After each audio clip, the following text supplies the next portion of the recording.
தாரவர் கொன்றையும் சண்பகமாலையும் சாத்தும் தில்லை ஊரர்தம் பாகத்து உமை மைந்தனே, உலகேழும் பெற்ற சீர் அபிராமி அந்தாதி எப்போதும் என் சிந்தையுள்ளே, காரமர் மேனி கடவதியே நிற்க கட்டுரையே. மனிதனின் உள்ளம் மேலடந்த வாரியாக ஓடும் நினைப்புகளுக்கும் ஆழ்ந்த நினைப்புகளுக்கும் வழிபடமாயிருக்கிறது. எவ்வகை நினைப்பில் பழகுகிறோமோ அவ்வகை நினைப்பிலேயே நமது காலத்தை எல்லாம் கழிக்கலாம். நாம் நம் வாழ்நாளை எண்ணித் துணியும் முன் யோசனையுடன் இன்பமாகவும் கழிக்கலாம். அச்சத்தால் எக்காலமும் கலவரப்பட்டுக் கொண்டும் இருக்கலாம். நமது உள்ளம் எல்லாம் நம் அனுகூலத்திற்குத்தான் என்னும் உணர்ச்சியால் திடப்படுகிறது. அதேபோல் எல்லாம் தீமைக்குத்தான் என்ற எண்ணும் உணர்ச்சியால் உள்ளம் பலம் இழக்கிறது. செல்வத்தையும் வாலிப சுகத்தையும் தொடக்க காலத்தில் தேடும் உள்ளம் நாளடைவில் அவை தற்காலிகமானவை என்று புரிந்து கொள்கிறது.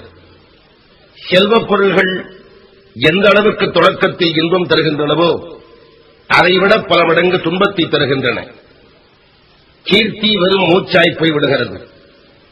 காதல் ஏய்ப்பாய் முடிந்து விடுகிறது.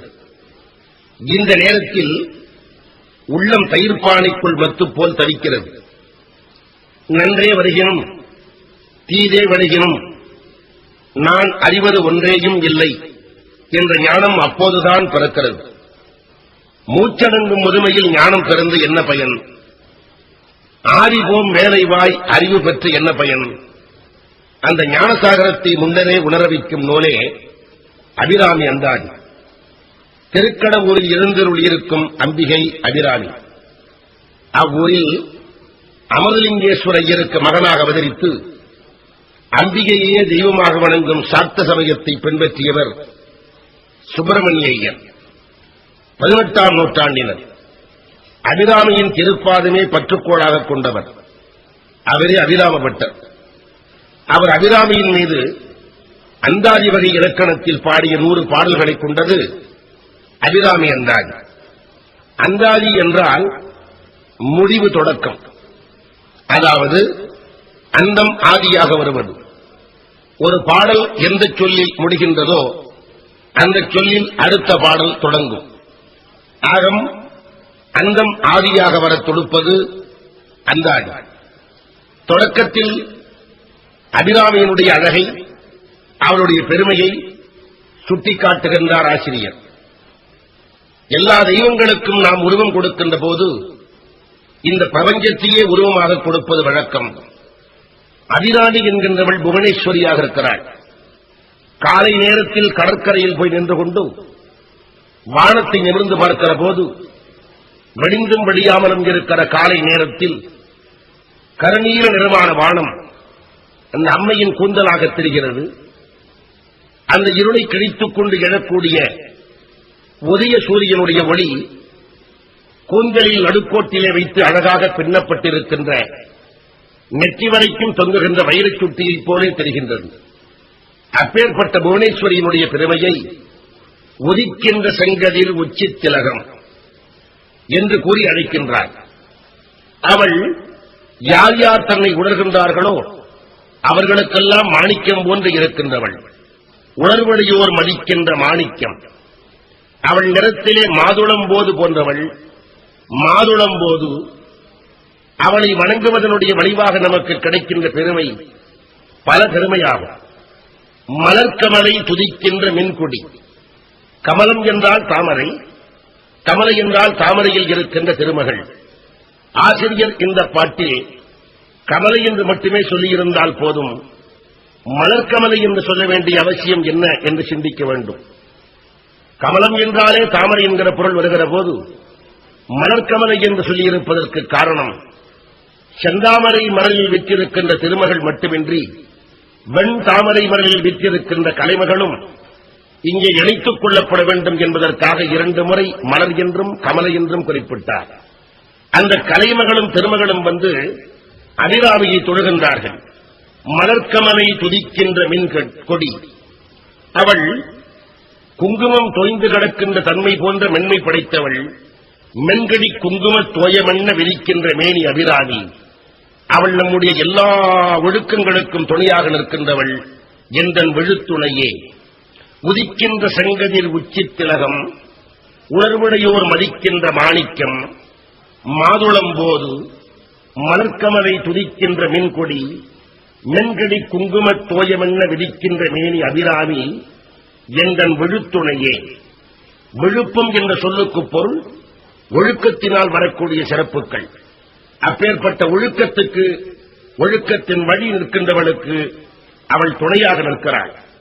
துணையாக மட்டுமல்ல, துணையாக நிற்கின்றவள் பெற்ற தாய் போலே அன்பும் செலுத்துகின்றாள். இந்த உலகத்தில் நல் அறிவு பெறுவதற்கு தேவையான வேதங்களாகவும் வேதங்களினுடைய முடிந்த உபனிஷதங்களாகவும் அவளே விளங்குகின்றாள். அவள் திரிபுர சுந்தரியாகவும் விளங்குகின்றாள். குளிர்ச்சி பொருந்திய மலர் அம்புகளையும் கரும்பு வில்லையும் மெல்லிய பாசக்கயிற்றையும் அங்குசத்தையும் கையில் கொண்டவள். திரிபுர சங்காரத்திற்கு அபிராமி தெய்வமாதலின் அபிராமியை திரிபுர சுந்தரி என்று கூறினார். சுந்தரி என்பதும் அபிராமி என்பதும் ஒரு பொருள் சொற்கள். அழகுடையவள் என்பது கருத்து. அபிராமம் என்றால் அழகு. வேதத்தை ஒரு மரமாக உருவகித்து அம்மரத்தினுடைய கிளைகளாகவும் வேதத்தின் பிரிவுகளாக விளங்கக்கூடிய உபனிஷதங்களை கொழுந்துகளாகவும் பிரணவமாக விளங்கக்கூடியவற்றை வேறாகவும் உருவகித்து அவளே ஓம் என்கின்ற வடிவத்தில் இருக்கின்றவளாகவும் குறிப்பிட்டார். துணையும் தொழும் தெய்வமும் பெற்ற தாயும் சுருதிகளின் பழையும் கொழுந்தும் பதிகுண்ட வேரும் பனிமலர்ப்பூம் களையும் கருப்புச் சிலையும் மென் பாசாங்குசமும் கையில் அணையும் திரிபுர சுந்தரியாவது அறிந்தனமே. அவ்வாறு திரிபுர சுந்தரி என்று அம்மையை அறிந்து கொண்டவர் யாராலும் அறிய முடியாத வேதத்தை அவள் அருளாலே புரிந்து கொண்டிருக்கின்றார். அவ்வாறு புரிந்து கொண்டு வாழ்க்கையில் நாம் அடையக்கூடிய பயன் என்ன என்பதையும் நமக்கு சொல்லித் தருகின்றார். தீயவர்கள் நம் பக்கம் சேராமலும் நல்லவர்கள் நம்மை தேடி வந்து சாருவதும் அந்த அம்மை நமக்கு தரக்கூடிய அருள். அந்த மழையை புரிந்து கொள்வதனாலே நமக்கு கிடைக்கின்ற பலன். அபிராமியே, உன்னுடைய திருவருளால் எவரும் அறிந்து கொள்ள முடியாத வேத ரகசியத்தை அறிந்து கொண்டேன். அதனாலே தீய மனிதரின் சேர்க்கை விலக்கும் அன்னை அபிராமியின் திருவடியின் கண் மேலும் அழுத்திய பற்றும் எனக்கு ஏற்பட்டுவிட்டது. அதை படிப்பவர்கள் எல்லோருக்கும் அதுவே கிடைக்கும் என்கின்ற கருத்தில் அறிந்தேன் எவரும் அறியாமறையை அறிந்து கொண்டு செறிந்தேன் உனது திருவடிக்கே திருவே. விரிவிப் பிரிந்தேன் நீ நண்பர் பெருமையை எண்ணாத கருமணஞ்சால் மறிந்தே விழு நரகக் குறவுக்கு உறவாய மனிதரையே. அவ்வாறு மனிதர்களை, தீய மனிதர்களை விலக்கிவிட்டதன் பலனாக அம்பாள் கருணை தனக்கு கிடைத்துவிட்டது. அந்த அம்பாளை எல்லோரும் சென்று வணங்குகிறார்கள். மனிதர்கள், தேவர்கள், முனிவர்கள் ஆகியோர் சென்று தங்களுடைய நெற்றி அம்பாளினுடைய திருப்பாதங்களில் பொருந்துமாறு வணங்குகின்றார்கள். அந்த அம்பாளே, நீயும் எல்லாம் வல்ல சிவப்பொருளும் பொருளும் என்னுடைய அறிவிலே இருந்து கொண்டு அறிவை நடத்திச் செல்ல வேண்டும் என்று ஆசிரியர் கேட்கின்றார். மனிதரும் தேவரும் மாயா முனிவரும் வந்து சென்னி குடிதரும் சேவடி கோமளமே, கொன்றைவார சடைமேல் பனிதரும் திங்களும் பாம்பும் பகீரதியும் படைத்த புனிதரும் நீயும் என் புந்தி எந்நாளும் பொருந்துகவே. இந்த பாட்டில் ஆசிரியர் எல்லாம் வல்ல சிவபெருமானும் அபிராமியும் தன் அறிவிலே இருந்து நடத்திச் செல்ல வேண்டும் என்று ஏனைய புலவர்களை விட கொஞ்சம் வித்தியாசமாக கற்றுக்கொள்ளுகிறார். மனிதர்கள், தேவர்கள், மாயா முனிவர்கள் வந்து தங்களுடைய சென்னி என்கின்ற தலையை குனிந்து அம்பாளுடைய சேவடிகளிலே பொருந்துமாறு வணங்குகிறார்கள். அப்பேற்பட்ட அம்பாளை இவர் கேட்பது தன்னுடைய சடையிலே திங்கள் என்கின்ற சந்திரனையும் பாம்பையும் பகீரதி என்கின்ற கங்கையையும் தாங்கியிருக்கின்ற புனிதராகிய சிவபெருமானும் நீயும் என் அறிவிலேயே இருந்து நடத்த வேண்டும் என்று கேட்கிறார். அறிவு மனிதனுக்கு கிடைத்திருக்கின்ற பெரிய நன்கொடை என்றாலும் அது நல்வினை தீவினை என்ற இரண்டின் பார்ப்பட்டே செயல்படுகின்றது. ஆகவே அறிவு என்ற ஒன்றை நீ கொடுத்து என்னை ஏமாற்றி விடாதே. அது நல்வினை தீவினைக்கு ஆட்படுகின்ற போது அதை அடக்குகின்ற ஆற்றல் எனக்கு இல்லை. ஆகவே அறிவை கொடுத்த நீயே அதில் இருந்து என்னை நடத்திச் செல்லுகின்ற பொறுப்பையும் ஏற்றுக்கொள்ள வேண்டும் என்று கேட்கிறார். இங்கே அபிராமியினுடைய பெருமையை சொல்லுகின்றவர் அபிராமிக்கு ஐயனாக விளங்கக்கூடிய சிவப்பரம்பொருளை குறிப்பிடுகின்ற போது சடையிலே சந்திரனையும் பாம்பையும் கங்கையையும் தாங்கியிருக்கின்ற பெருமான் என்பதை பனிதரும் திங்களும் பாம்பும் பகீரதியும் படைத்த புனிதரும் என்கின்ற தொடராலே குறிப்பிட்டார். அவர் தன்னுடைய சடையிலே திங்களை தாங்கியிருப்பதற்கான காரணம் வளர்ச்சி தேய்வு என்ற இரண்டையும் காட்டுவதன் மூலம் மனிதர்களே உலகத்திலே உங்கள் உள்ளத்தை சோர்ந்து போக விட்டுவிடாதீர்கள், வளர்ச்சியும் தெய்வும் வாழ்க்கைக்கு இயற்கைதான் என்கின்ற உண்மையை காட்டுவதற்காக பகீரதி என்கின்ற கங்கையை தன்னுடைய சடையிலே சிவபெருமான் தாங்கியிருப்பதற்கான காரணம் ஆகாயத்தினின்றும் மிக வேகமாக வரக்கூடிய கங்கையை தன்னுடைய சடையிலே தாங்கி அதை மென்மைப்படுத்தி எல்லா உயிர்களுக்கும் பயன்படக்கூடிய வகையிலே அவர் மண்ணுலகத்திலே விட்டார் என்றால் நம்முடைய அறிவை நோக்கி வந்து சேரக்கூடிய மிகவும் தேவையற்ற உத்வேகமான சிந்தனைகள் எல்லாவற்றையும் நம்முடைய அறிவினாலே தாங்கி அவற்றிலே உள்ள வேகத்தன்மைகளை நீக்கி விவேகம் உடையவர்களாக நாம் நடந்து கொள்ள வேண்டும் என்கின்ற குறிப்பை காட்டுவதற்கே பகீரதியும் படைத்த புனிதரும் என்கின்ற சொல்லை பயன்படுத்தி இருக்கின்றார். அந்த அபிராமி திரிபுர சங்கார காலத்திலே அவளே முக்கியமானவளாக வழங்குகிறவள். ஆகவே பொருந்திய முப்புரையாக இருக்கிறாள்.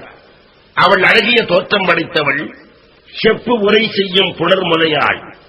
அவளுடைய இணை மிக மென்மையானது, வருந்திய வஞ்சி மருங்குல் மனோன்மணி. அவள் எல்லாம் வல்ல சிவபெருமான் ஆலகால விஷத்தை உண்டபோது அதை அமுதமாக மாற்றியவள். வார்சடை மேல் அருந்திய நஞ்சு அமுதாக்கிய அம்பிகை, அம்புய மேல் திருந்திய சுந்தரி அந்தரி பாதம் என் சென்னியதே. இப்பாடலில் வார்சடை மேல் அருந்திய நஞ்சு, அந்த வார்சடையோனாகிய சிவபெருமான் அருந்திய நஞ்சை அமுதாக்கிய அம்பிகை என்று குறிப்பிட்டது அவனை நீலகண்டனாக ஆக்கிய பெருமையை சொல்வது. சிவபெருமான் ஆலகால விஷத்தை உண்டார். அவர் வாயிலே ஆலகால விஷத்தை எடுத்து போட்டவுடன் அது கழுத்து வரைக்கும் வந்தது. அம்பிகை தன்னுடைய கையினாலே சிவனுடைய கழுத்தை அழுத்தினார். விஷம் அதற்கு மேலே செல்லாமல் நின்றுவிட்டது. ஆகவே அவன் நீலகண்டன் என்கின்ற பெயரை படைத்தான். இந்த கரைக்குள்ளே இருக்கின்ற தத்துவத்தை தெரிந்து கொள்ள வேண்டும். சிவபெருமான் உண்ட விஷம் கழுத்து வரைக்கும் வந்து அதோடு நின்றுவிட்டதற்கு காரணம் பார்வதி கழுத்தை பிடித்தாள் நின்றுவிட்டது என்று கூறுவது கரை மட்டுமே. அதற்கு உள்ளே இருக்கின்ற தத்துவம் அந்த கழுத்தை கடந்த விஷம் உள்ளே போகாமைக்கு காரணம் பார்வதியினுடைய மாங்கல்ய வாக்கியம் அந்த விஷத்தை உள்ளே விடாமல் தடுத்து விட்டது. மனைவியின் கழுத்திலே உள்ள மாங்கல்யம் பலமுடையதாக இருக்குமானால் கணவன் ஆலகால விஷத்தை உண்டாலும் அது அவனை ஒன்றும் செய்ய முடியாது என்கின்ற பெருமையை நமக்கு சுட்டிக்காட்டுவதற்கே வார்சடையோன் அருந்திய நஞ்சு அமுதாக்கி அம்பிகையாக அவள் வழங்கி காட்டுகிறாள். அந்த சுந்தரியினுடைய பாதம் தன்னுடைய சிரசிலே எக்காலமும் இருக்கிறது என்பதை திருந்திய சுந்தரி அந்தரி பாதம் என் சென்னியதே என்று பாடினார். அடுத்து அம்பாளுடைய கருணையை, அபிராமியினுடைய கருணையை மிக எளிமையாக பெறுவதற்கு உள்ள வழி என்ன என்பதை 3 முறைகளிலே நமக்கு சுட்டிக்காட்டுகின்றார். எப்போதும் அபிராமியினுடைய திருவடி நம்முடைய தலைக்கு மேலாக இருக்கிறது என்று எண்ணுவது ஒன்று. இரண்டாவது, நம்முடைய அறிவை பயன்படுத்தி அம்பாளினுடைய நாமங்களை சொல்வது. மூன்றாவது, அம்பாளினுடைய அடியவர்களோடு கூடியிருந்து பஜனை செய்வது. இந்த 3 காரியங்களையும் செய்தால் அந்த அம்பாளுடைய கருணையை பெற்றுவிடலாம். சென்னியது உன் பொன் திருவடி தாமரை, செந்தை உள்ளே மன்னியது உன் திருமந்திரம், சிந்துர வண்ணப் பெண்ணே முன்னியனின் அடியாருடன் கூடி முறைமுறையே பண்ணியது என்றும் உன் நன் பரம ஆக்கம பத்ததியே. முதலாக செய்ய வேண்டியது அம்பாள் திருவடி நம்முடைய தலைக்கு மேலாக இருப்பதாக எண்ணுவது. சென்னியது உன் பொன் திருவடி தாமரை,